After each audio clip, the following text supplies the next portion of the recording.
Namaste students.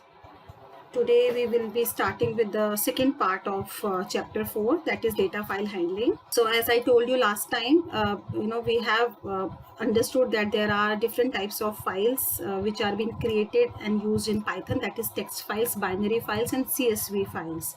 So what is the objective for today's class is we will do a recap on text files, using text files like opening and closing of text files, then different modes for opening a file, and then when we use a different mode, so there are three modes basically: read, write and append mode. So in that modes there are the different methods available which we will be using to create a file, to read from file, to write into that file and all those things. Okay, so basically today we will be focusing only on the text files.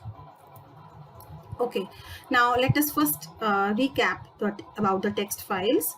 A text file consists of a sequence of lines. A line is a sequence of characters, that could be ASCII or Unicode. As I mentioned last time, that depends upon your programming platform is using what. It depends upon that, and it is stored on a permanent storage media, could be a hard disk or a pen drive or anything else. Now in a text file, each line is terminated by a special character known as end of line EOL character. By default, this EOL character is the new line character, that is /n. We have already learned about /n usage in the previous Python classes. Text files are stored in a human readable form and can be created or edited using any text editor, right? So I can use any text editor. So like Notepad we generally use. Otherwise you can use any other text editor, WordPad or MS Word, etc. Okay, now using text files, right? So how to use, as I told you, today's focus is all upon the text files only. So there is an open function or an open method. Now whenever we want to read from a file or to want to write into a file, we need to open that file first. So that is the first protocol we need to follow. So open a file. To open a file, open method is being used. Now when we open a file, we are asking the operating system to find the file by that name, whatever name we are passing with the open method, and make sure that the file exists. In case when we are calling the open function with the file name, if that file is not existing in the operating system, in that case it will give an error to us if we are opening that file for the read purpose only. Now open function takes two arguments. First is the name of the file that we want to open, and the second is the mode in which you want to open the file. Now mode, we will be discussing more about this command in detail, but let us first see the syntax of the open function. So file handle, now what is this? I am going to explain it to you in the next slide. So file handle is that variable equals to open, which is a method in which two arguments are being passed, like file name and access mode. Now what is it? So if I am saying syntax, if I am using it for the Python purpose, so I have file handle is the name of the variable for that file handle. Now variable names, we already know what is a variable name, and all the naming conventions are same what we use for the variable name. So f equals to open and the name of the file, comma, and the mode in which it should get open. Now this myfile.txt, I am assuming that this file is already there on my system. So when we will be doing the practical implementation of these commands, first of all we will create this file as a txt file, and then we will work on this file. Okay, so an R, as I told you, is the access mode. That means I am opening this file in the read only mode. Let us know more about this modes also. Now in this command, f is the file handle. Now what is a file handle? It is the opening of the, if the opening of the file is successful, like means if the browser, if the compiler is able to find out that particular file name which you are mentioning here, if that file exists on your system, that means the file will get opened successfully. In that case, the OS will return a file handle. So that file handle will go and store in this variable f. Now the handle is not that actual data contained in the file. It is not going to copy all the data of the file and will allot it to f. No, it instead is a pointer to that data. This f is that file handle which is being allotted to f will be actually the handle which is pointing to the data of that file, right? And using which we can read or write on the file. So f contains the information like name of the file and the mode in which we have opened it. So if I say print f after running this command f equal to open my file.txt r, and then if I say print f, so it will give me the information back as name of the file, then the mode in which it is opened, and then there is an encoding ID which it will allot you, so that it is being binded to that with that handle. Okay, now open method is the name of the function. We already understood that open, we are doing all this for this open method only. Now after this, the first argument my file.txt is the name of the file which we are opening to read or write, and second argument is the access mode in which we want to open the file. For example, here I am opening the file in the read mode. R stands for read. Now let us understand about the other modes also. So there are basically three modes in which we can open a file. So that is a read mode, write mode, and append mode. Now we have the other modes available. If you will refer to your book, you will find there is another mode. There are another modes available like R plus, which is read as well as write mode.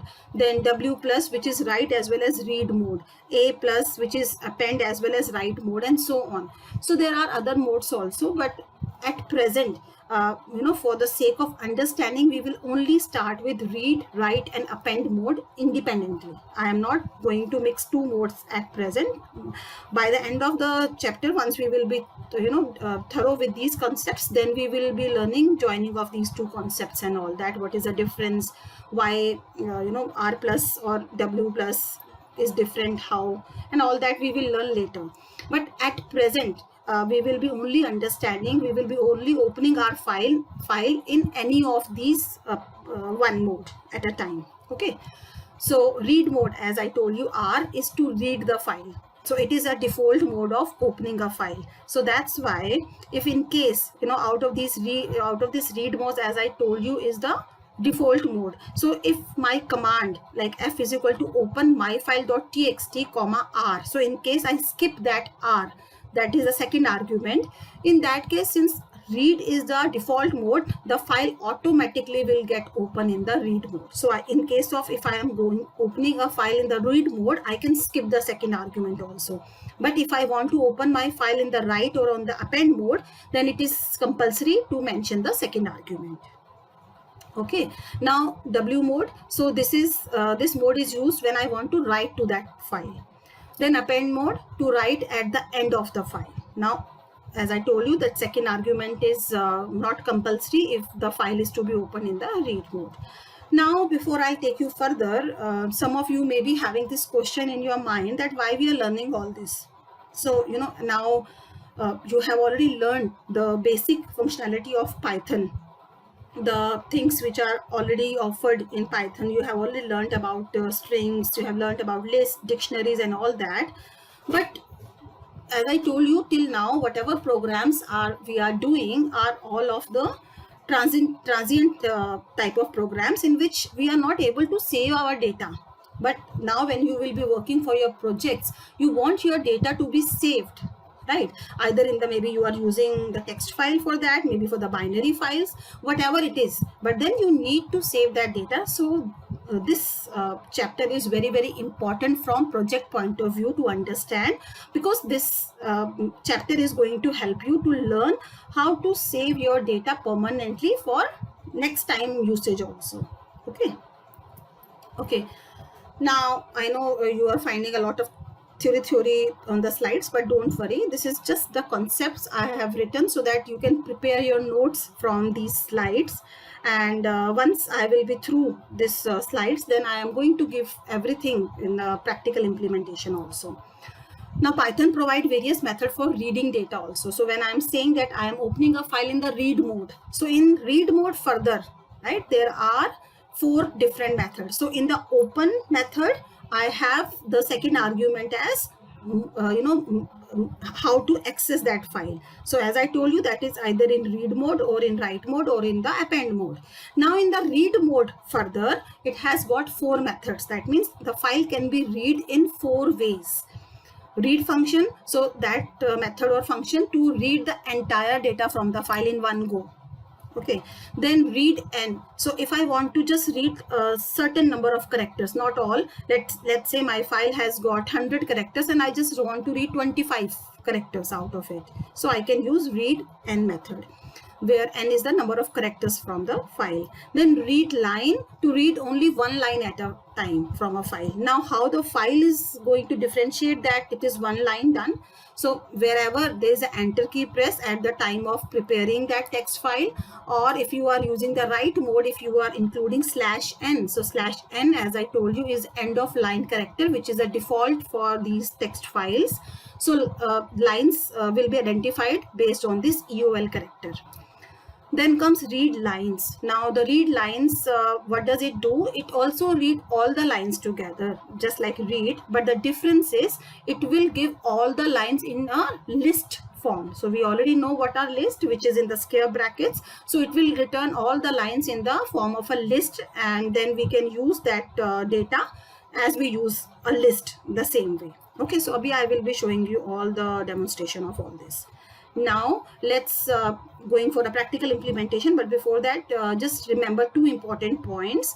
Always create the file in the same default folder where your Python has been installed. That means whenever you create a .py file, wherever your Python is saving it in that default folder, you should always keep your txt files also in that same folder. Otherwise you will be having the problem with access of that file, and finding the compiler will find a problem to locate that particular file.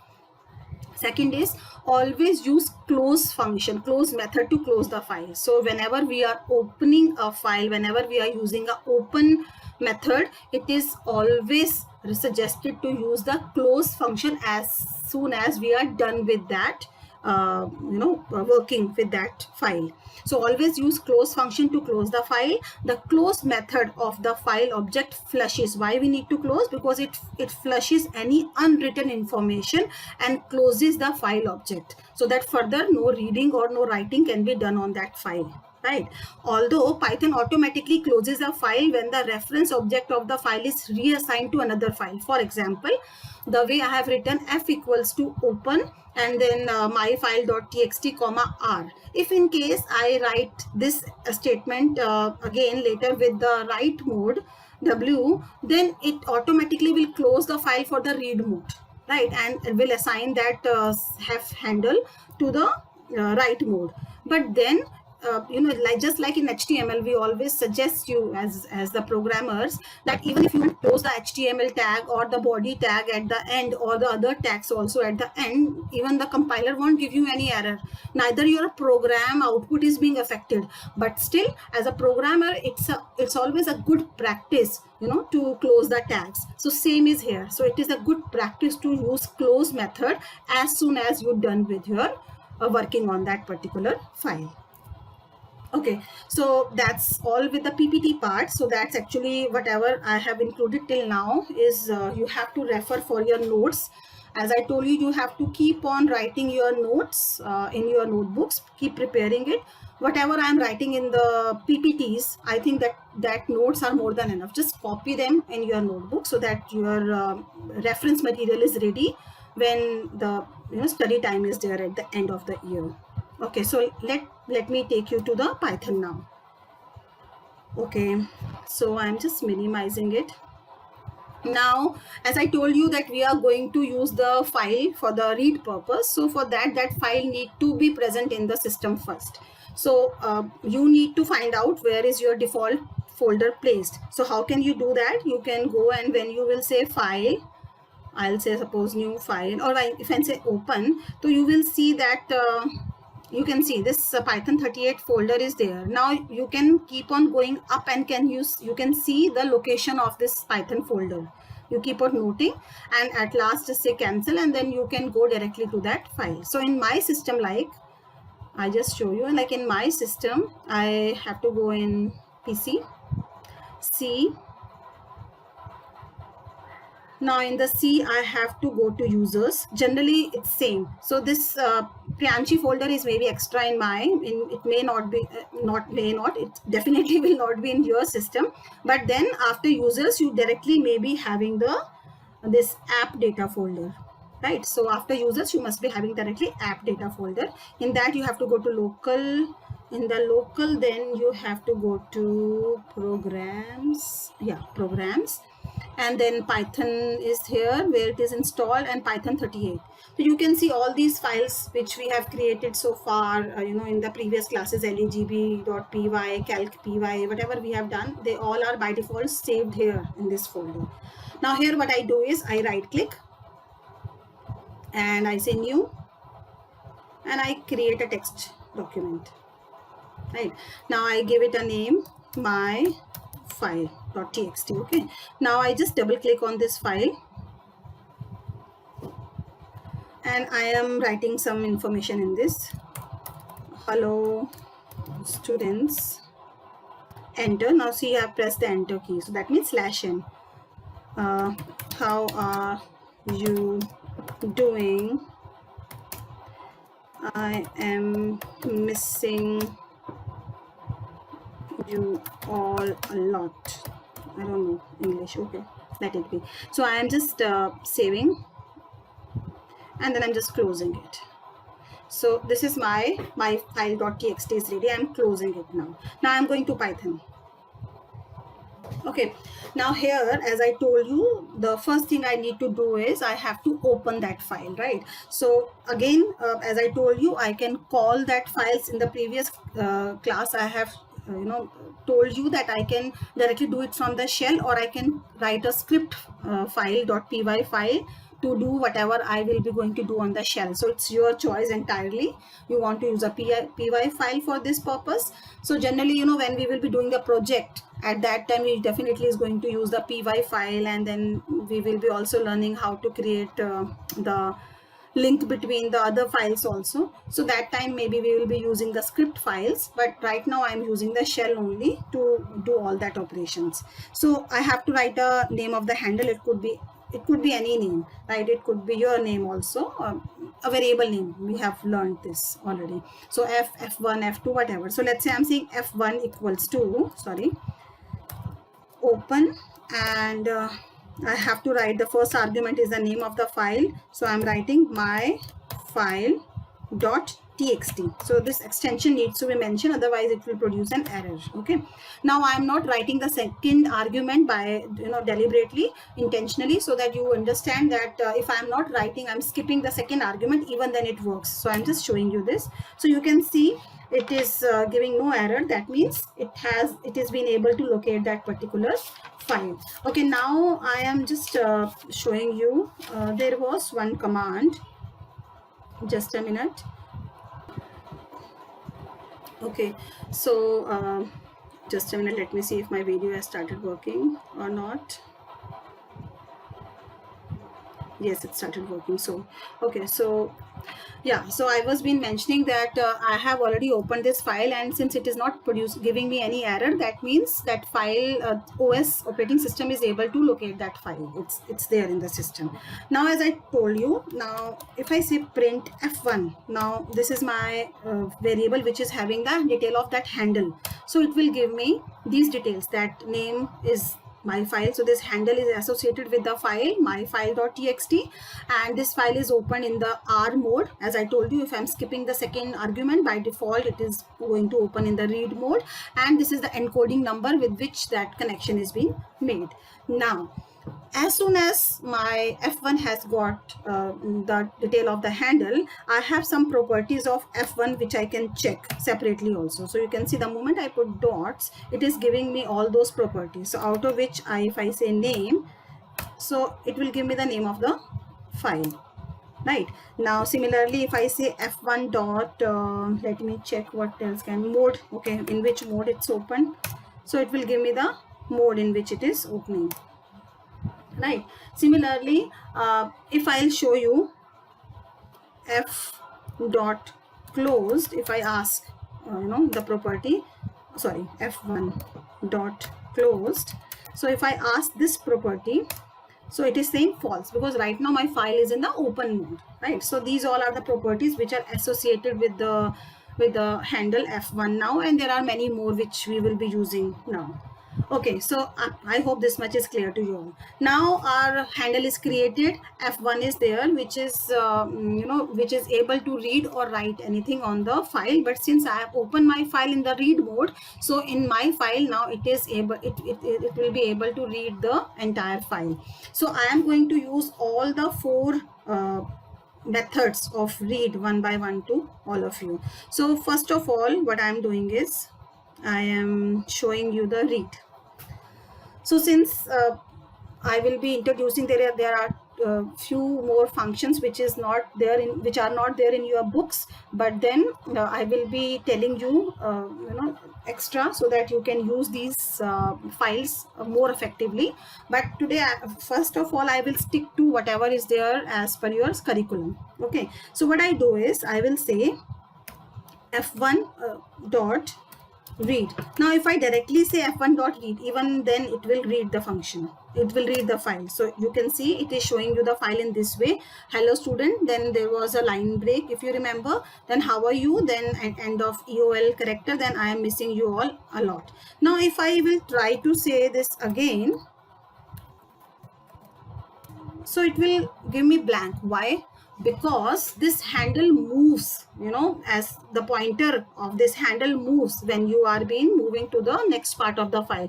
Since after reading the file using the read function, I have read the entire file at one go. Now my handle pointer is at the end of the file. If I ask to read more from that file, it does not have anything, so it is giving me blank. So that pointer is now fixed at the end of the file. Now what I do is I will say f1 dot close. So I hope this read function, this way you understand the usage now. So what I say, close.